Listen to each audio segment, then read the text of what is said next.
The Bible Study Podcast, episode 614. Today, the Bible Study Podcast continues the study of the book of Ezra with chapter 4.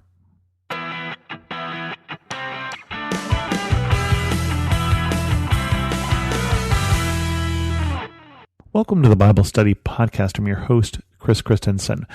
We continue on with chapter 4 of Ezra. In chapter 3, they laid the foundations of the temple. They celebrated. They started doing sacrifices on the altar, which they built first. It sort of seemed like in that chapter we would say, and then they continued the work, and then they finished it, and they celebrated again. But that's not what happened. Instead, there was opposition. Ezra 4. Opposition to the rebuilding. When the enemies of Judah and Benjamin heard that the exiles were building a temple for the Lord, the God of Israel, they came to Zerubbabel and to the heads of the families and said, "Let us help you build, because like you, we seek your God and have been sacrificing to him since the time of Esarhaddon, king of Assyria, who brought us here."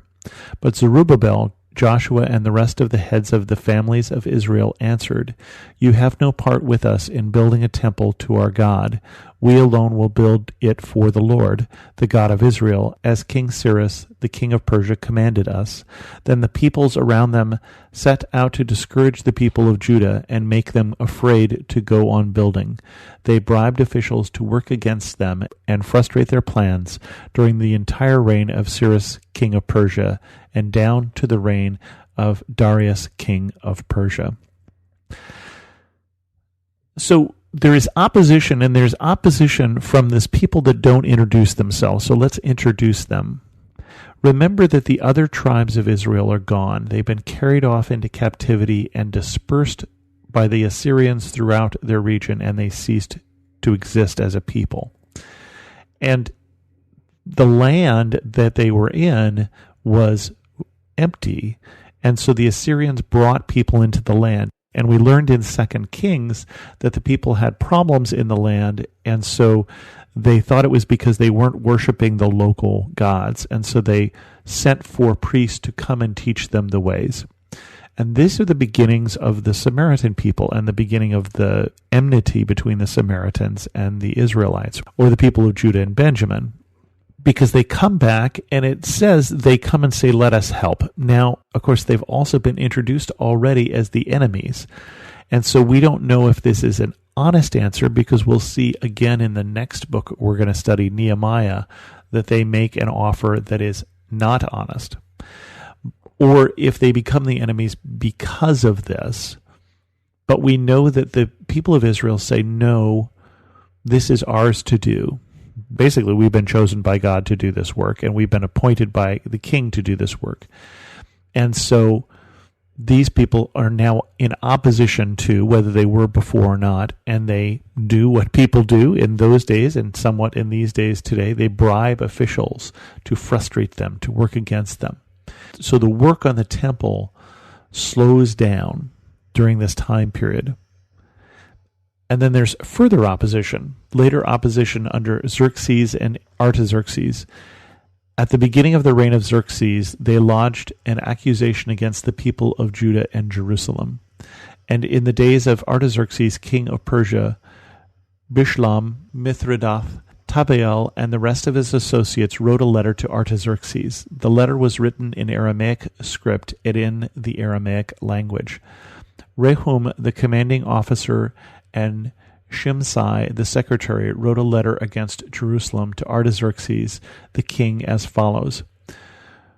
Rehum, the commanding officer, and Shimshai, the secretary, together with the rest of their associates, the judges, officials, and administrators over the people from Persia, Uruk, and Babylon, the Elamites and Susa, and the other people whom the great and honorable Ashurbanipal deported and settled in the city of Samaria and elsewhere in Trans-Euphrates. This is a copy of the letter they sent him. To King Artaxerxes, from your servants in Trans-Euphrates, the king should know that the people who came up to us from you have gone to Jerusalem and are rebuilding that rebellious and wicked city. They are restoring the walls and repairing the foundations. Furthermore, the king should know that if this city is built and its walls are restored, no more taxes, tribute, or duty will be paid, and eventually the royal revenues will suffer. Now, since we are under obligation to the palace, and it is not proper for us to see the king dishonored, we are sending this message to inform the king, so that a search may be made in the archives of your predecessors. In these records you will find that this city is a rebellious city, troublesome to kings and provinces, a place with a long history of sedition. This is why this city was destroyed. We inform the king that if this city is built and its walls are restored, you will be left with nothing in Trans-Euphrates. The king sent this reply to Rehum, the commanding officer, Shimshai, the secretary, and the rest of their associates living in Samaria and elsewhere in Trans-Euphrates. Greetings. This letter you sent us has been read and translated in my presence.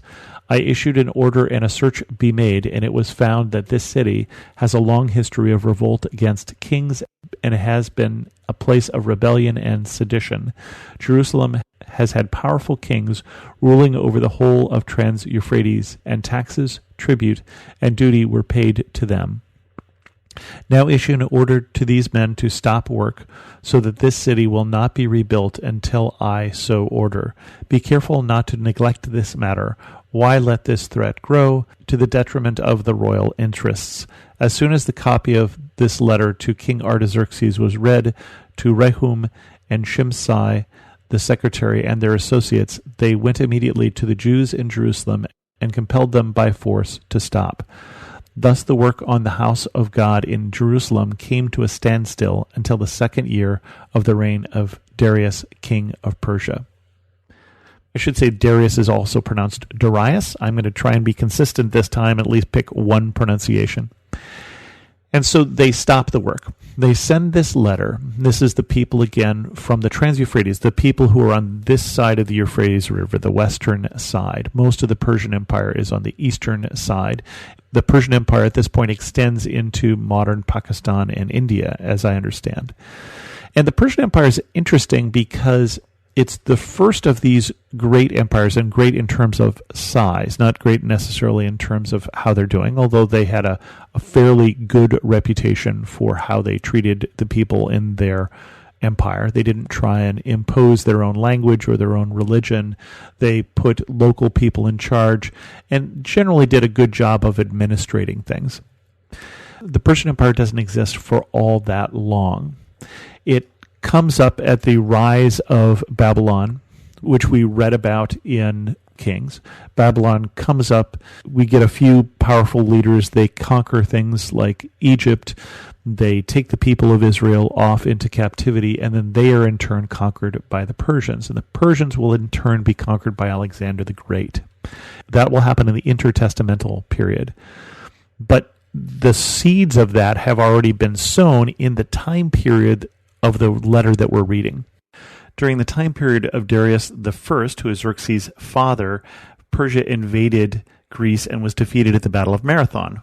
Xerxes himself will invade again. He will defeat the Greeks at the Battle of Thermopylae, which was depicted in the movie The 300, although not depicted very historically accurately, but then will lose later on in a great naval battle. And it's after that, about a generation later, that Greece will return the favor, will invade and take over all of Persia under Alexander the Great. And that will again happen in the intertestamental period. So that's kind of where we are in history. But the people in Trans-Euphrates, the people in Samaria, send this letter that says, hey, if you look in the records, you will find that this is a rebellious people.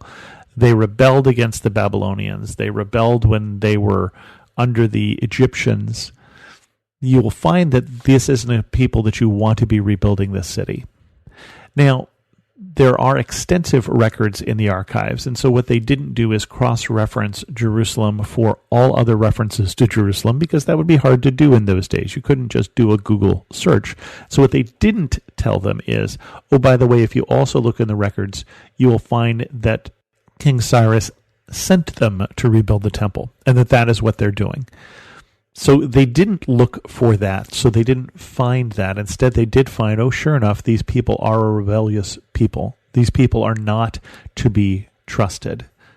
These people think they're all that. They think that they have some sort of special relationship with God. And so, yes, let's stop the work. And so they do. And so the work stops, and it stops for, I think it's about 4 different rulers. It's 4 or 5 rulers. There's one king in there that we don't know who he is.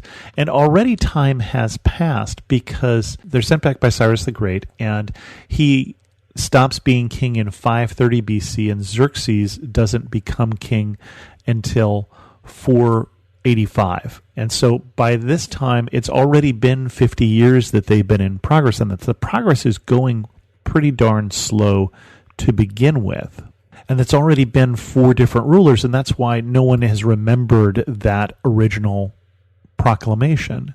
And so they stop the work, and they stop it until Darius II becomes king. That's another 60 years.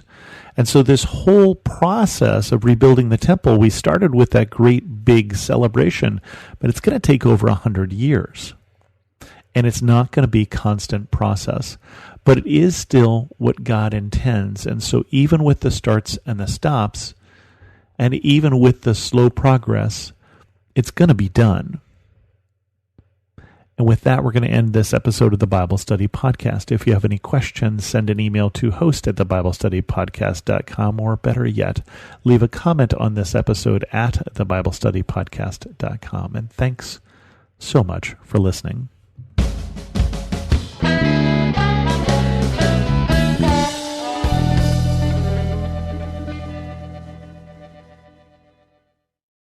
Want to learn more about God and His will for your life, one verse at a time? I'm Quinice Petway, co-host of the Your Daily Bible Verse podcast. I'm inviting you to tune in and subscribe at lifeaudio.com.